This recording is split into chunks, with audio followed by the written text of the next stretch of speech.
দেখতে আসলে সবই ভালো লাগে, কিনতে গেলে কোনোটাই ভালো লাগে না। সবার কাছ থেকে একটা কোনোই আমার সব জিনিস দেখতে বেশি ভালো লাগে। ওই যে গোলাপ আছে, এইগুলা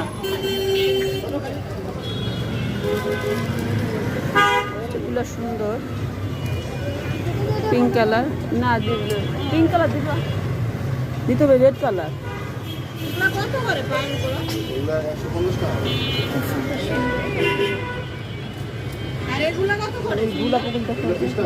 কালো উঠে ভালো লাগে না, কালো গুলো প্রত্যেকটা ফুলের সুন্দর। যাও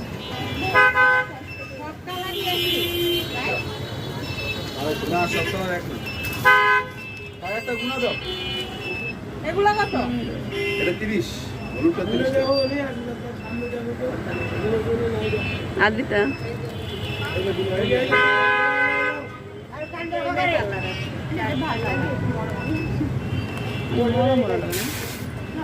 প্রত্যেকটা ফুলের সুন্দর এখানে কিন্তু